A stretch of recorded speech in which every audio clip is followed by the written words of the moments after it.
Assalamualaikum warahmatullahi wabarakatuh. Bismillah, alhamdulillah, salatu wassalamu ala rasulillah, la haula wa la quwata.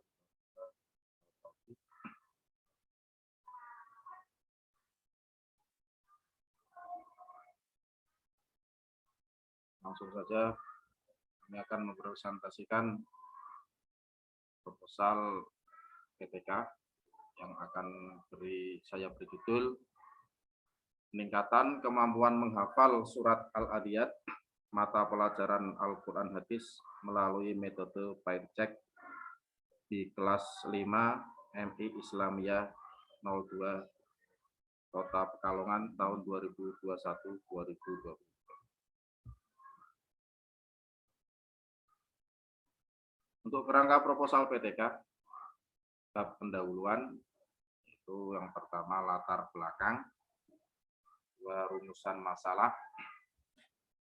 berikutnya tujuan penelitian dan manfaat penelitian, dan yang terakhir adalah batasan penelitian. Latar belakang masalah ada dua yang akan kami angkat, permasalahan yang ada di 02. Yang pertama adalah permasalahan yang ada di kelas 5 MI 02 Kota Pekalongan adalah rendahnya kemampuan menghafal surat Al-Adiyat. Yang kedua, sebagian anak kurang tertarik dalam menghafal dan kesulitan dalam mengurutkan ayat karena banyak ayat yang mirip atau ayat mustabiyat di surat Al-Adiyat. Berdasarkan latar belakang di atas, maka kami merumuskan masalah. Ada dua rumusan masalah. Yang pertama adalah bagaimana penerapan metode Pair Check dalam meningkatkan kemampuan menghafal surat Al-Adiyat pada mata pelajaran Al-Quran Hadis di kelas 5 MI Tegayu 02 Kota Pekalongan. Yang kedua, bagaimana peningkatan kemampuan menghafal surat Al-Adiyat pada mata pelajaran Al-Quran Hadis kelas 5 MI 302 Kota Pekalongan melalui metode Pair Check. Nah, perlu diketahui bahwa metode Pair Check itu adalah salah satu metode yang aspek penilaiannya adalah supaya siswa itu aktif, ya. Jadi peserta didik berpasangan dalam proses pembelajaran, itu namanya metode Pair Check. Jadi pembelajaran, tujuannya metode dapat melatih langkah tanggung jawab sosial siswa, itu namanya metode Pair Check. Berikutnya, tujuan penelitian. Untuk mengetahui penerapan metode Pair Check dalam meningkatkan kemampuan menghafal surat Al-Adiyat pada mata pelajaran Al-Quran Hadis kelas 5 MI 302 Kota Pekalongan. Yang kedua, untuk mengetahui peningkatan kemampuan menghafal surat Al-Adiyat pada mata pelajaran Al-Quran Hadis di kelas 5 MI 302 Pekalongan dengan menggunakan metode Pair Check. Sedangkan manfaat penelitian ini ada 4. Yang pertama bagi siswa, tentunya dengan metode ini siswa bisa ikut berperan aktif dalam pembelajaran supaya meningkatkan minat belajar Al-Quran Hadis, itu yang pertama. Sedangkan bagi guru, hasil penelitian memberikan pengetahuan dan pengalaman juga solusi terhadap permasalahan yang dihadapi siswa dan guru. Sedangkan bagi sekolah diharapkan dapat memberikan kontribusi dalam usaha untuk memperbaiki dan meningkatkan kualitas praktek pembelajaran di sekolah. Sedangkan bagi peneliti itu sebagai meningkatkan wawasan pengetahuan atau keilmuan dan juga sebagai bahan penelitian selanjutnya supaya lebih baik lagi. Dengan untuk kajian teori, ini kami angkat judul peningkatan kemampuan membaca surat Al-Adiyat mata pelajaran Al-Quran Hadis melalui metode Cek. Akan kami terangkan kajian teori secara ringkas bahwa untuk peningkatan itu berasal dari kata tingkat yang berarti meningkatkan derajat atau taraf, itu artinya peningkatan. Dengan kemampuan itu artinya adalah mampu. Kalau menghafal, dalam bahasa Arab menghafal itu dari kata tahfidz yang artinya menjaga atau memelihara atau menghafalkan. Di peningkatan, mampu, menghafal. Surat Al-Adiyat. Surat Al-Adiyat itu merupakan surat yang ke-100 dalam Al-Quran. Surat ini terdiri dari 11 ayat dan termasuk surat Makkiyah. Mata pelajaran. Mata pelajaran pada dasarnya adalah pengetahuan dan pengalaman manusia pada masa lampau yang disusun secara logis, sistematis, melalui prosedur dan metode keilmuan. Sedangkan mata pelajaran Al-Quran Hadis itu di Madrasah Ibtidaiyah adalah salah satu mata pelajaran PAI yang menekankan pada kemampuan membaca dan menulis Al-Quran dan Hadis dengan benar. Tidak membaca saja, juga untuk dihafalkan dan diterapkan tentunya dengan di sini. Metode Bayer-Cek. Nah, metode ini merupakan metode pembelajaran berkelompok yang tadi sudah saya jelaskan, saya singgung di pemilihan metode. Jadi metode ini merupakan metode pembelajaran berkelompok yang saling berpasangan. Nah, metode ini dipopulerkan oleh Spencer Kagan pada tahun 1993.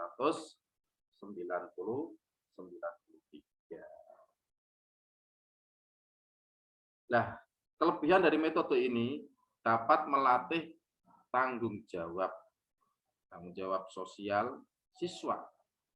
Siswa bisa bekerja sama dan kemampuan memberi penilaian antar teman. Alasan menggunakan metode Bayer-Cek ini, siswa akan mudah mengingat. Jadi kalau metode-metode lain mungkin siswa kurang begitu minat. Nah, ini dengan metode Bayer-Cek ini, siswa akan mudah mengingat pelajaran atau materi yang telah dihafalkannya. Kenapa? Karena secara tidak langsung, siswa yang menyimak ikut membaca dan menghafalkan surat Al-Adiyat. Jadi sambil menyimak, nanti bisa membaca. Inilah salah satu kelebihan dari metode Bayer-Cek ini. Rumusan hipotesis. Nah, hipotesis merupakan jawaban sementara terhadap rumusan masalah penelitian. Dikatakan sementara karena jawaban yang diberikan baru didasarkan pada teori yang relevan, belum didasarkan pada fakta-fakta empiris yang diperoleh melalui pengumpulan data. Nah, berdasarkan kajian teori dan kerangka berpikir di atas tadi, diajukan hipotesis tindakan sebagai berikut. Melalui penerapan model Bayer-Cek, metode ini dapat meningkatkan prestasi belajar siswa di MII Tegayu 02 Kota Pekalongan. Selanjutnya tentang metode penelitian. Nah, penelitian ini saya pakai penelitian tindakan kelas atau PTK. Jenis penelitiannya namanya penelitian tindakan kelas atau PTK.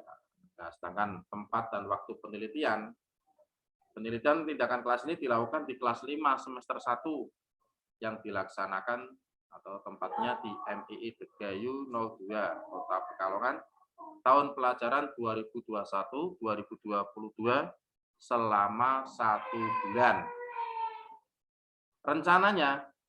Rencana penelitian yang akan kami teliti adalah untuk mengetahui peningkatan kemampuan menghafal dengan menggunakan metode Bayer-Cek, peneliti memilih model penelitian siklus Code-Nevin ya, yang meliputi 4 pokok, yaitu perencanaan, planning, pelaksanaan atau acting, observasi atau observing, refleksi atau reflecting. Itu perencanaannya. Nah, indikatornya dari PTK ini ada 3 indikator yang akan kami ajukan. Yang pertama, setelah penelitian diharapkan kemampuan menghafal siswa pada pelajaran Al-Quran Hadis surat Al-Adiyat bisa meningkat sesuai dengan KKM. Sebab KKM-nya adalah 75. serta nilai rata-rata siswa dalam membaca surat Al-Adiyat mengalami peningkatan dari kegiatan yang dilakukan sebelum menggunakan metode pair check. Dulunya pakainya cuma ceramah kayak mimpin tahlil. Nah, ini saya pakai pair check. Dan sesudah menggunakan metode pair check. Indikator yang kedua, meningkatnya persentase kriteria ketuntasan belajar. Persentasenya adalah 75%. Meningkatnya skor aktivitas guru dan siswa pada saat proses pembelajaran. Nah, ini penelitiannya ini kami pakai 3 kelompok ya. Untuk penelitian ini peneliti menjadi 3 kelompok. Yang pertama prasiklus, siklus 1 dan siklus 2. Nah, prasiklus itu sebelum meneliti atau sebelum itu di datanya dari hasil wawancara dan pretest. Nah, nanti saya tampilkan data wawancaranya dan pretestnya, itu namanya prasiklus. Kemudian di siklus yang pertama adalah pada siklus ini terdiri dari 4 tahap, yaitu perencanaan yang tadi saya jelaskan tadi ya, perencanaan, pelaksanaan, observasi dan refleksi. Tentunya perencanaan ya juga bisa melalui RPP, melalui metodologi itu perencanaan, pelaksanaan itu tindakan, observasi ya, dan refleksinya itu pada siklus pertama. Kemudian siklus kedua tak jauh beda dari siklus pertama. Penelitian tindakan kelas pada kedua sama dengan siklus yang pertama, juga terdiri dari 4 tahapan tadi, yaitu perencanaan tentunya ya, tindakan, observasi, dan refleksi. Nah, ini saya sebagai hasil ada tim kolom untuk nilai rata-rata sebelum prasiklus, sebelum siklus atau prasiklus. Ini presentasinya 33,3% yang lulus. Dari 28 anak, hanya 8 siswa yang lulus.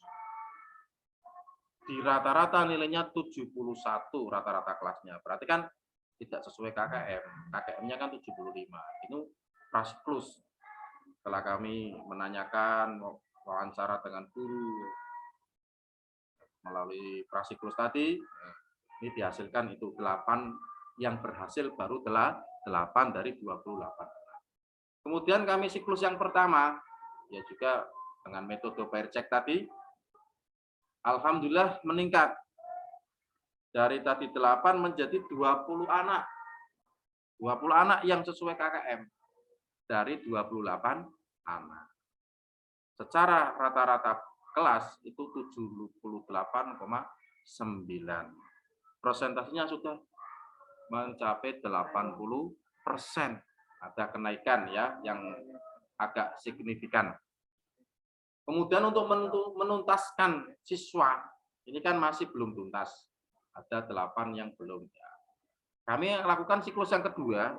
Nah, siklus yang kedua alhamdulillah sudah 27 anak ini yang sudah nilainya memenuhi target. Artinya pada siklus yang kedua ini rata-rata kelasnya sudah mencapai 87,4 atau presentasinya 96,4%. Artinya pada periode pertama ini, nah ini peningkatannya 85, atau 19,4%. Inilah penelitian yang kami teliti di kelas 5, alhamdulillah dari prasiklus, siklus 1, siklus 2 terjadi peningkatan yang signifikan melalui metode tadi. Nah, ini pedoman wawancaranya ya. Kemudian ini observasi, kemudian ini cek hafalan daripada siswa. Alhamdulillah, inilah PTK yang kami tampilkan. Mudah-mudahan bermanfaat dan mohon maaf apabila ada tutur kata kami yang kurang berkenan, apabila ada tutur kata kami yang salah, mohon maaf yang sebesar-besarnya. Wallahul muwaffiq ila aqwamit thoriq. Assalamualaikum warahmatullahi wabarakatuh.